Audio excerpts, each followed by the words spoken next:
사무엘상 21장 1절부터 9절에 있는 말씀 다 같이 있습니다. 다윗이 노베 가서 제사장 아히멜렉에게 이르니 아히멜렉이 떨며 다윗을 영접하여 그에게 이르되 어찌하여 네가 홀로 있고 함께하는 자가 아무도 없느냐 하니 다윗이 제사장 아히멜렉에게 이르되 왕이 내게 이 일을 명하고 이르기를 내가 너를 보내는 것과 내게 명하는 일은 아무것도 사람에게 알리지 말라 하시기로 내가 나의 소년들을 이러이러한 곳으로 오라고 말하였나이다. 이제 당신의 수중에 무엇이 있나이까? 떡 5덩이나 무엇이나 있는 대로 내 손에 주소서 하니 제사장이 다윗에게 대답하여 이르되 보통 떡은 내 수중에 없으나 거룩한 떡은 있나니 그 소년들이 여자를 가까이만 하지 아니하였으면 주리라 하는지라.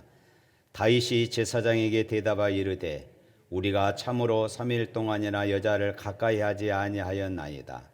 내가 떠난 길이 보통 여행이라도 소년들의 그릇이 성결하거든 하물며 오늘 그들의 그릇이 성결하지 아니하겠나이까 하며 제사장이 그 거룩한 떡을 주었으니 거기는 진설병 곧 여호와 앞에 물려낸 떡밖에 없었음이라.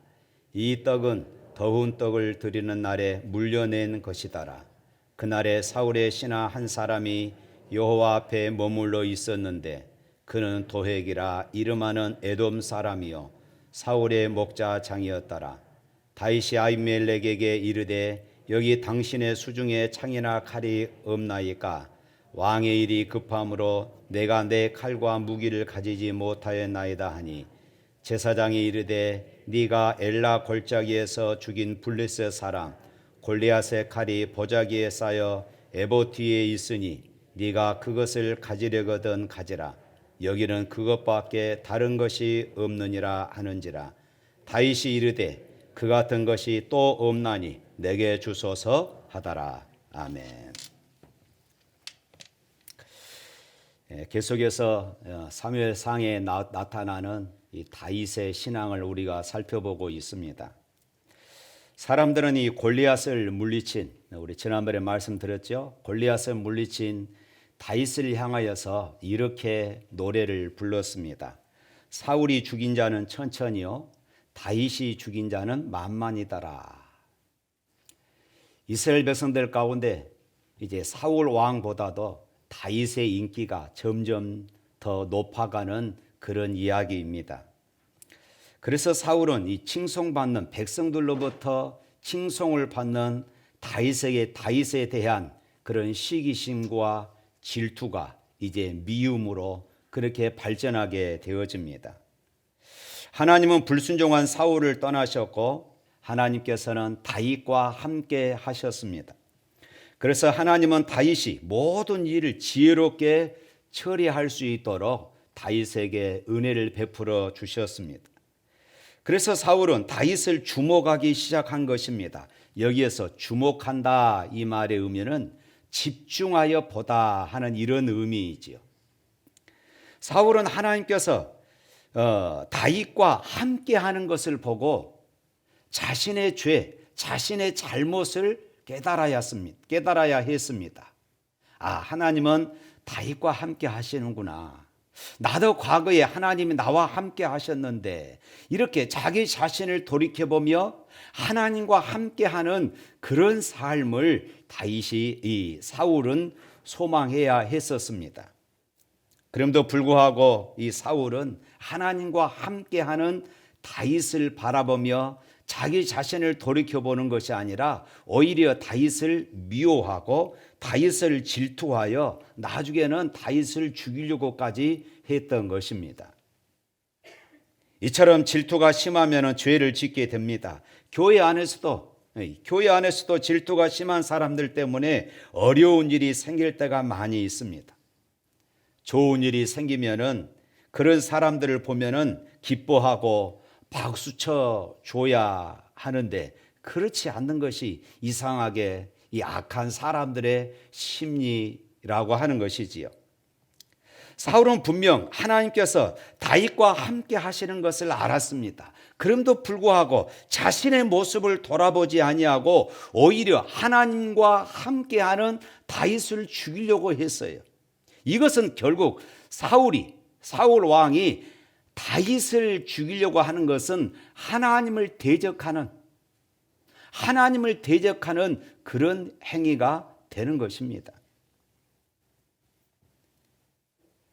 하나님의 은혜로 잘 되는 사람을 보면은 여러분 마음껏 축복해 줄 수 있기를 주님의 이름으로 축원합니다.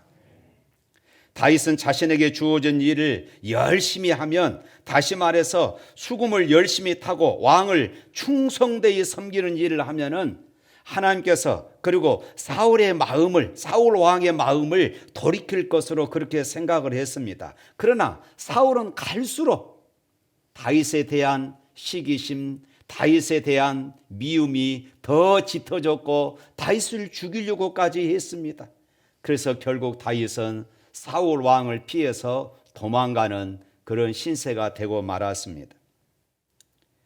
다윗이 사울의 궁과 자기 집을 떠날 수밖에 없었던 그때는 다윗의 나이가 불과 20세 전후였을 것입니다. 그리고 그가 30세에 이제 헤브론에서 이제 왕이 되었으니까 10여 년 동안 이렇게 도망 다니는 그런 삶을 살아야 했던 것이지요.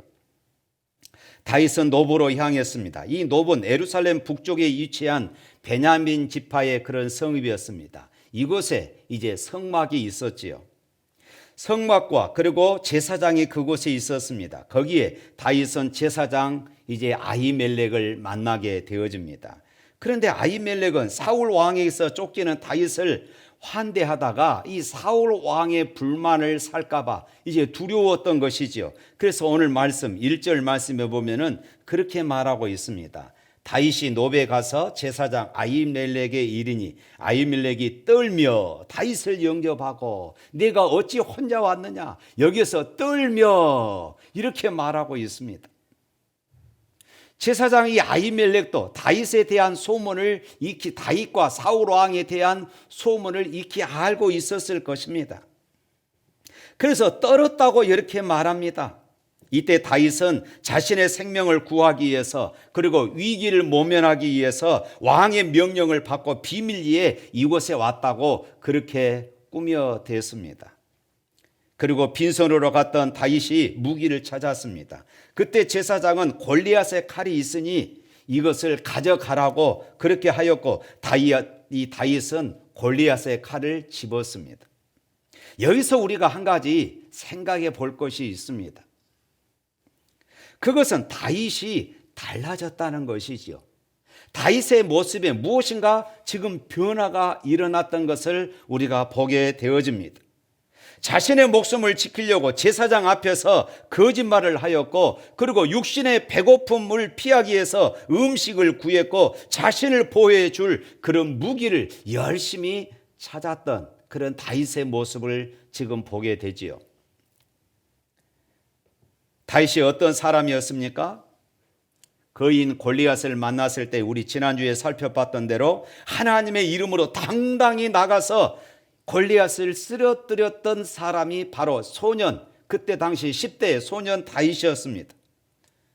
또한 17장 사무엘상 17장 그 이후에 계속해서 읽어보면은 그의 부하들과 함께 블레셋 사람 200명을 죽이기도 했습니다.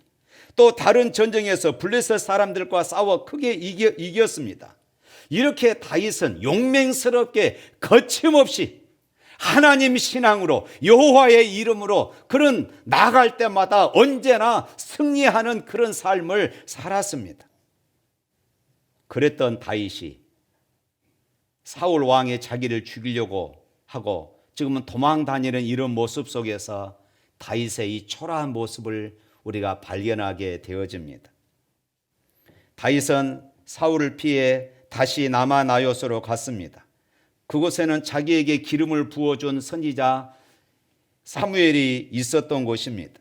다윗이 선지자 사무엘을 찾아간 것은 자신이 처한 그런 상황을 어떻게 해서든지 지금 돌파해 가려고 해서 이 사무엘을 찾아가서 상담하기 위해서였던 것입니다.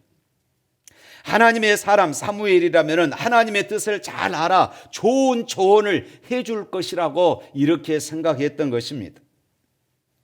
사무엘상 19장 20절 보면은 나마나롯은 하나님의 영이 충만했던 것입니다. 하나님의 은혜가 가득한 곳이었지만은 사울과 그의 군사들이 거기까지 쫓아와서 다윗을 잡으려고 그러니까 다윗이 그곳을 피해서 또 도망가게 되어집니다. 그리고 그곳에서 요나단을 만났습니다. 요나단에게 이렇게 말합니다. 사무엘상 20장 1절 말씀에 보면은 내가 무엇을 하였으며 내 죄악이 무엇이며 네 아버지 앞에서 내 죄가 무엇이기에 그가 내 생명을 찾느냐. 이 말을 통해 지금 다윗이 어떤 심정에 처해 있는지를 우리가 엿볼 수 있습니다. 나, 이 말이 자주 이렇게 반복되는 그런 모습을 보게 되어집니다. 그가 어려움에 처했을 때에 하나님을 찾지 않고 자신의 환경, 사울 왕이 자신을 죽이려고 하는 그 환경만 지금 바라보고 있고 그곳에서 두려워하여서 도망다니는 다윗의 모습을 우리가 보게 되어집니다. 지금 다윗의 머릿속에는 사울 왕을 피해서 어떻게 해서든지 살고자 하는 이런 생각들로 가득 차서 하나님, 살아계신 하나님이 그의 생각에는 없었던 것입니다. 사무엘상 17장 37절 말씀에 보면은 다윗은 이렇게 고백했습니다. 여호와께서 나를 사자의 발톱과 곰의 발톱에서 건져내셨은즉 나를 이 블레셋 사람의 손에서도 건져내시리이다 하는 이렇게 고백했던 믿음의 사람이 바로 이 다윗이었습니다. 그런데 사무엘상 20장 3절에 보면 다윗은 이렇게 고백합니다. 진실로 여호와의 살아계심과 내 생명을 두고 맹세하노니 나와 죽음 사이에는 한 걸음뿐이다. 내가 곧 죽을 위기에 처해 있다. 이렇게 고백하고 있습니다.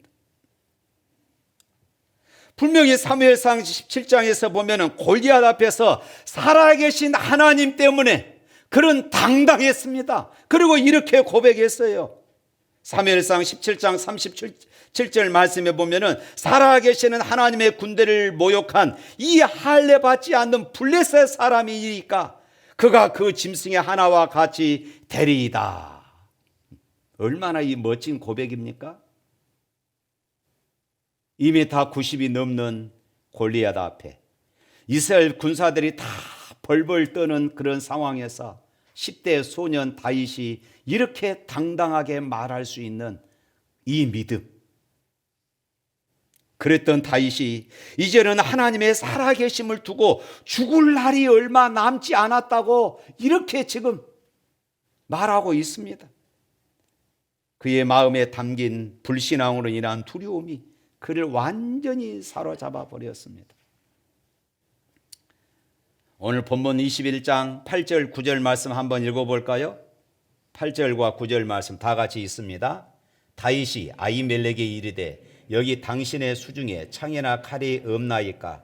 왕의 일이 급함으로 내가 내 칼과 무기를 가지지 못하였나이다 하니 제사장이 이르되 네가 엘라 골짜기에서 죽인 블레셋 사람 골리앗의 칼이 보자기에 쌓여 에봇디에 있으니 네가 그것을 가지려거든 가지라.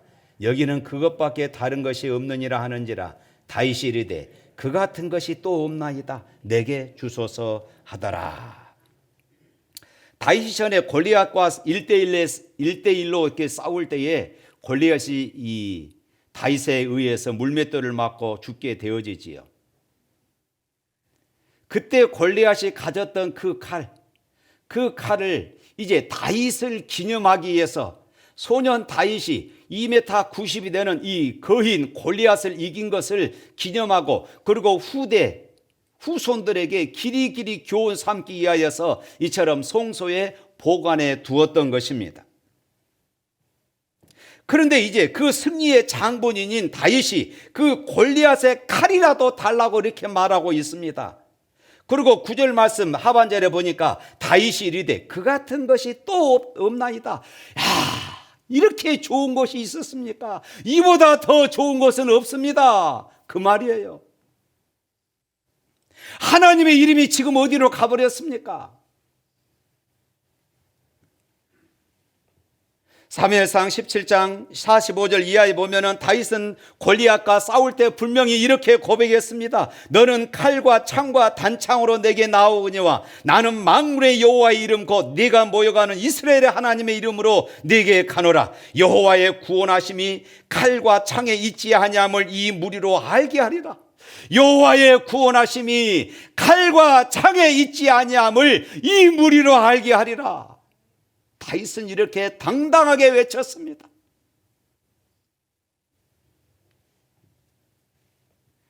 그렇게 말하면서 물맷돌을 가지고 골리앗 앞에 나갔잖아요. 그리고 물매를 던져서 골리앗을 무너뜨리고 말았던 다윗이었습니다. 그 용맹함이 지금 어디에 가버렸습니까? 여호와의 이름으로, 나는 만군의 여호와의 이름으로 너에게 가노라. 이 신앙이 지금 어디 가버렸습니까? 이렇게 하나님의 구원하심이 칼에 있지 아니한다고 하면서 하나님의 이름으로 싸웠던 이 놀라운 신앙을 가진 다윗이 어쩌다 골리앗이 가졌던 이 칼을 들고 이보다 더 좋은 것이 없습니다, 이렇게 말하게 되어버렸습니까? 사무엘상 17장의 다윗의 신앙과 지금 사무엘상 20장 21장의 이 다윗의 모습은 너무나도 다른 모습이 되어버렸어요. 오늘날 교회 안에서도 이런 분들이 있습니다. 작년까지만 해도 사무엘상 17장의 다윗의 모습처럼 믿음 좋고 그렇게 하나님의 일이라면 물불 가리지 않고 헌신했던 사람, 그러나 해가 바뀌고 나서는 완전히 다른 사람이 되어서 믿음도 없고 하나님 마음에 들지 않는 이런 삶을 삽니다. 전에는 신앙생활을 잘하던 사람이 요즘에는 주일도 지키지 않고 이상한 사람이 되어버렸습니다. 전에는 주일 낮예배뿐만 아니라 수요예배 그리고 새벽기도까지 그렇게 열심히 했던 사람이었습니다. 그런데 요즘은 주일 지키는 것조차도 버거워합니다. 전에는 주일날 예배당에 들어오기만 해도, 예배 자리에 앉기만 해도, 찬양 소리만 듣기만 해도, 말씀을 듣기만 해도 은혜가 넘치고 감동이 넘쳤습니다. 눈물이 저절로 나고 회개가 넘쳤습니다. 그런데 언젠가부터 찬양에도 말씀에도 아무런 감동이 없이 냉랭하기만 합니다. 사업이 안 풀리고 어려웠던 시절에는 그렇게 눈물을 흘려 때로는 금식하며 철학 기도까지 했습니다.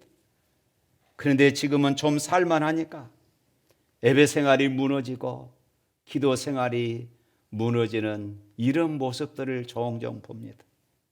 마치 사무엘상 17장의 다윗과 그리고 20장 21장의 다윗의 모습이 전혀 다른 모습이 되었던 것처럼 우리들 또한 그렇게 신앙생활 하신 분들이 있다는 것이에요. 여러분은 지금 어떠십니까? 오늘 이 말씀 앞에 우리 자신들 한번 솔직히 돌이켜 보십시오.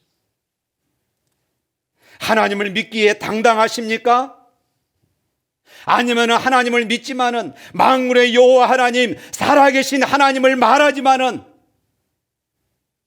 여전히 내 안에는 은혜가 없고 감동이 없고 내 삶에는 근심과 두려움으로 가득 차 있는 이런 삶을 살고 있지는 않습니까?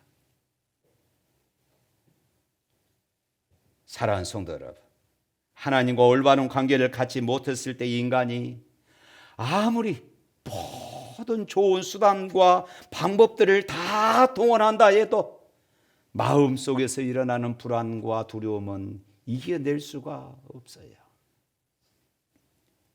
그러나 내가 하나님과 올바른 관계를 맺기만 한다면은, 내가 하나님이 기뻐하시고 하나님께서 기뻐하시는 그런 삶에 내가 머물러 있기만 한다면은 환경에 상관없이 내게 칼과 창과 단창이 없어도 우리의 마음은 여전히 든든할 줄로 믿습니다.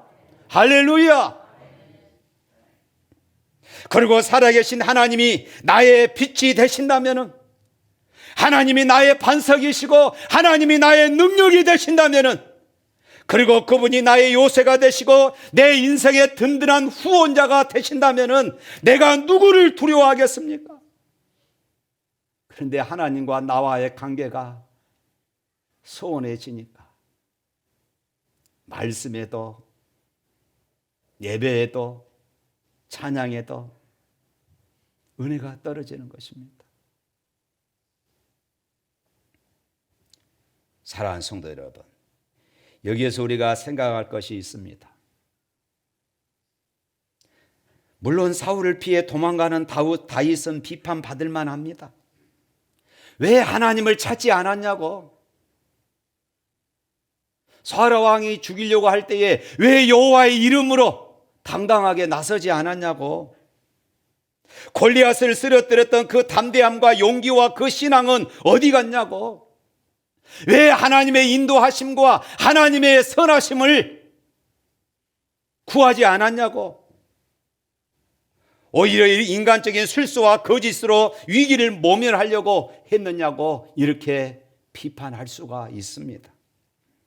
그렇지만은 바로 이 다윗의 모습이 오늘 저와 여러분의 모습이라는 것입니다.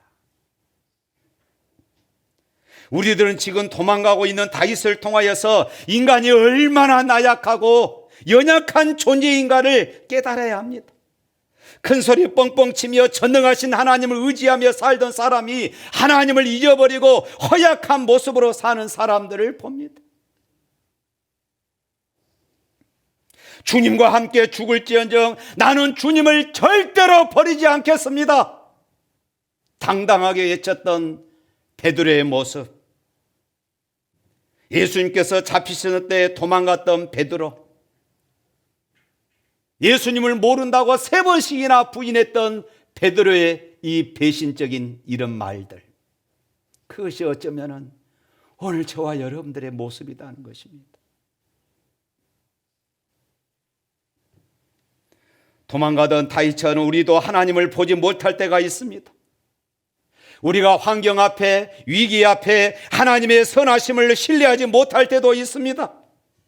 그래서 환경 앞에서, 위기 앞에서 우리의 신앙이 그냥 무너지는 것이에요.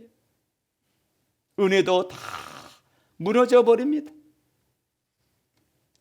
그러나 사랑하는 성도 여러분, 어떤 환경에 서든지 살아계신 하나님을 바라볼 수 있기를 축원합니다. 이사야서 40장 31절 말씀 보면은 이렇습니다. 우리 다 같이 한번 읽어보도록 하겠습니다. 오직 여호와를 앙망하는 자는 새 힘을 얻으리니 독수리가 날개치며 올라감 같을 것이요 다른 박질하여도 곤비하지 아니하겠고 걸어가도 피곤하지 아니하리로다. 할렐루야. 이 말씀을 붙잡고 살아갈 수 있기를 주님의 이름으로 축복합니다. 어떤 성도가 남편의 사업이 부도가 나는 바람에 살던 집에서 쫓겨나야 했습니다. 살림살이 하나도 건질 수가 없었습니다. 먹을 것도 변변치 않고 이제 입을 것도 변변치 않는, 어쩌면은 거지꼴이 된 그런 초라한 모습이 되고 말았습니다. 그런데 어느 날 아이가 학교에서 쫓겨나서 집으로 돌아왔습니다. 왜냐고 물어봤더니 문방구점에서 무엇을 훔쳤는데 그것이 들켜가지고 이제는 학교에서조차도 쫓겨났다는 것입니다. 이 성도는 너무나도 가슴이 아팠어요. 우리가 부도나서 돈이 없고 이렇게 길거리에 내앉아서 가난하기 때문에 이 아들이 이렇게 되었구나 라고 생각하니까 더 비참해진 것입니다. 이 성도는 아이들을 붙들고 울었습니다. 그리고 이렇게 더 이상 살 수가 없다, 살아야 할 의미조차도 없다, 이렇게 생각을 하게 되어진 것입니다. 그리고 아이들과 함께 동반 자살하기로 결심했습니다. 아이들을 잠재운 후에 가스 밸브를 열어 놓았습니다. 한참 가스가 새어나와 정신이 몽롱해졌습니다.